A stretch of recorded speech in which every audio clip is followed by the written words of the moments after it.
Oh good, you're finally awake. Was that screaming really necessary? If I wanted to hurt you, I would have. Instead, I put together this house just for you. You should be thanking me. Why? Because I took you in. Isn't that... Doesn't that mean anything to you? Oh, come on. Everyone knows giants exist. Hell, that, book so many of your people hold so dear. The Bible, yes. You know there were giants in the Bible, don't you? Dragons as well. They cut them out of the story. Felt a little too unbelievable for people, which is ironic because, well, if you had any doubts before, you certainly don't now. How could you be dreaming? You just woke up. You can't wake up in a dream. At least I don't think so. You're acting extremely ungrateful. Do you know that? I could have just left you there. Do you know your entire house? I mean, really, that storm could have destroyed you. I rescued you. I brought you somewhere safe where you don't even have to worry about food or water or your own safety anymore. Well, yes, I did capture you. I'm not trying to deny that at all, but that storm, your entire house fell down, and it almost fell on top of you. So the way I see it, I saved you, and now you owe me. And you will repay me by staying here in the house I have prepared specifically for you. You remember it. But it wasn't a tornado. I don't know where that word even comes from. No, the real name? That was a bivouac. You familiar with this term? Probably not. Right, humans have lost touch with the natural world. It's a storm, very strong wind, very strong. But on top of all of the physical damage it causes, it can literally rip someone's soul out of their body. Am I? For someone speaking to a giant, a creature you were quite sure was only found in mythology, you really are clinging on to your skepticism, aren't you? Whether you believe it or not, I saved your life. Not just your life, by the way. If you'd been hit by that storm, full force of it, no, death would have been an upgrade. How can you have an afterlife with no soul? You would have been trapped as a spirit, roaming the earth, never actually finding peace. I rescued you from that fate, and you have the audacity to say I kidnapped you. It's a little bit ridiculous. Alright, I'll make you a promise then.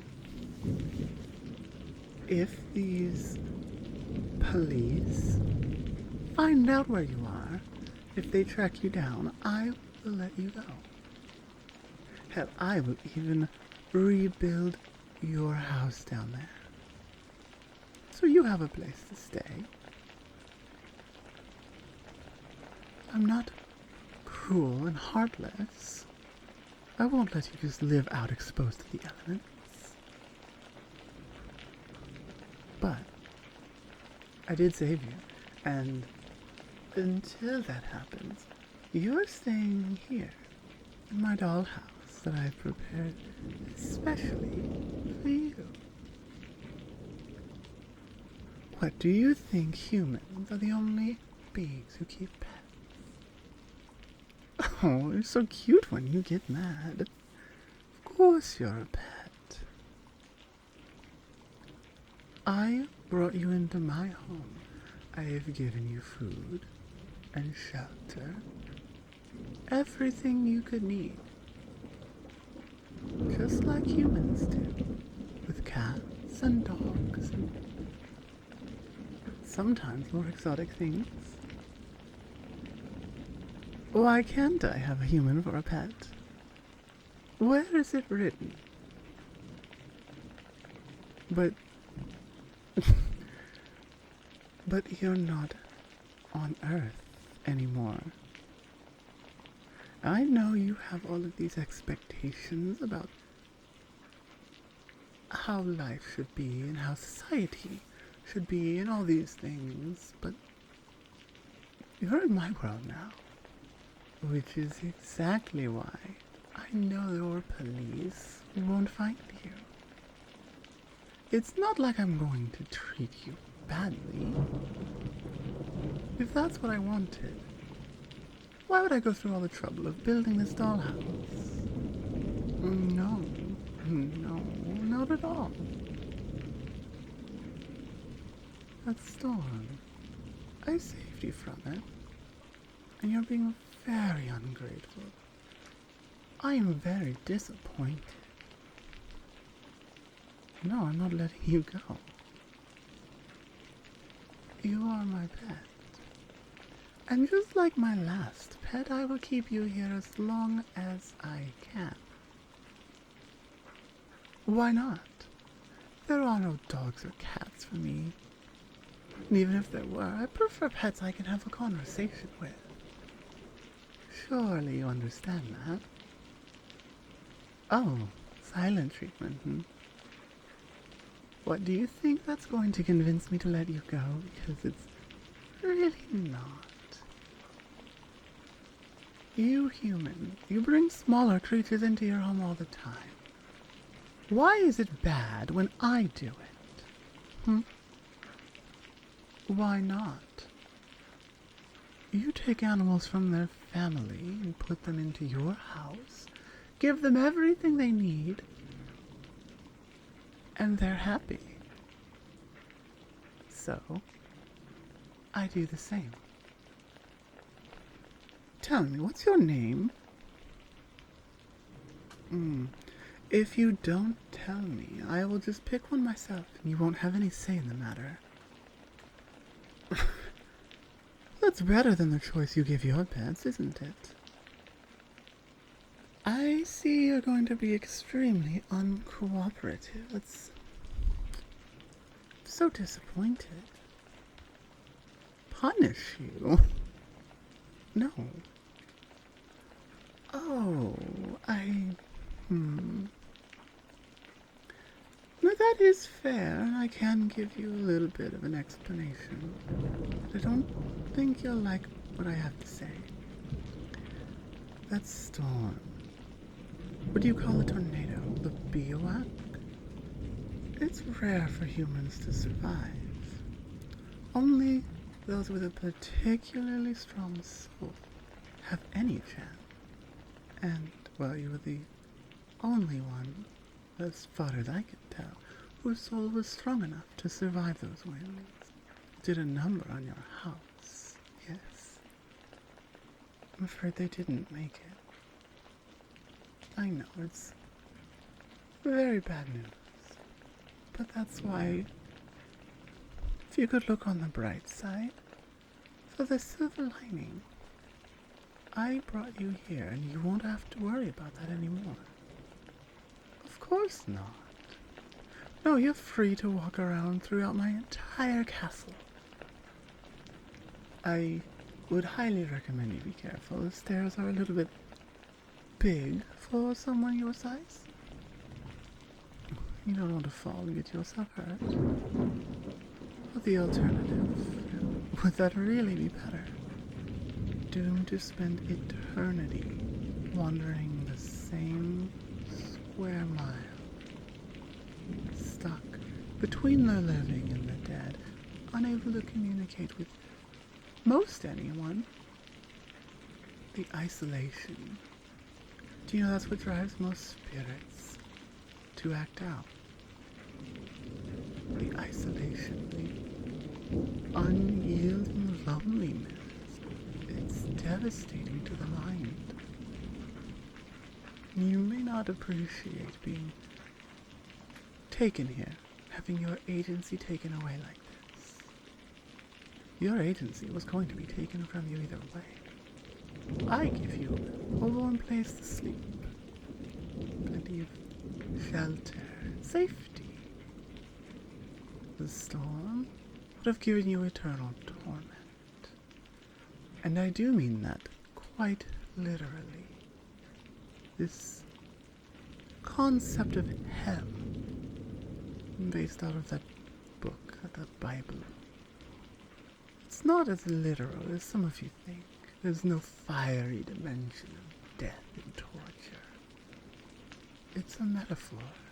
Hell, the concept of it is based around the idea of being completely and totally alone.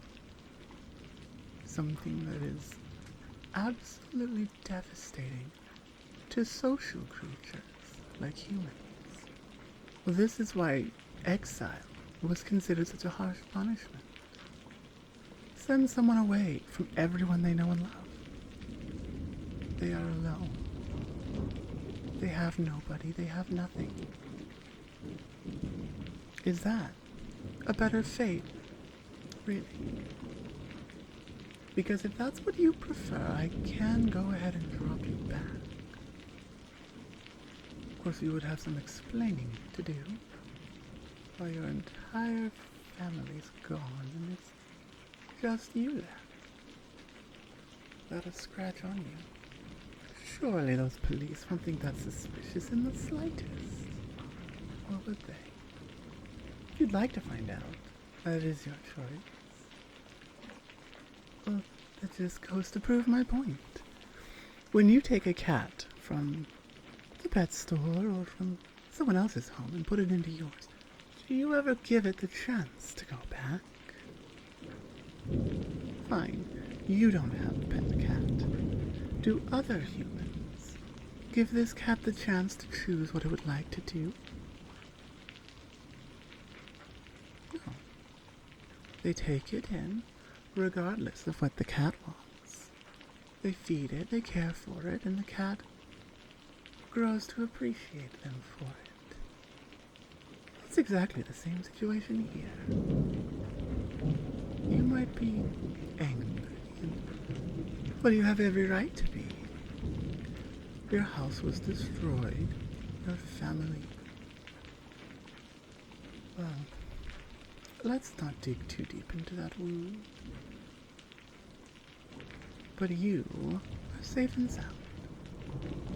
And in time, I know you will come to appreciate this arrangement for what it is, instead of what you wish it was. FBI. And what is that exactly? Another of these human groups that track down other humans, right? They're not exactly in the business of hunting down giants who travel through interdimensional portals, now are they? Alright. Since you're clearly very upset, I confess, that storm, that was me. That was my doing. Why?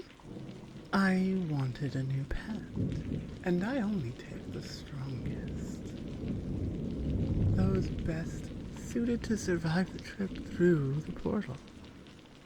Requires a very strong soul, and the best way to test the strength of a soul, to create a bioact, to blow your house down, and see if anybody survives.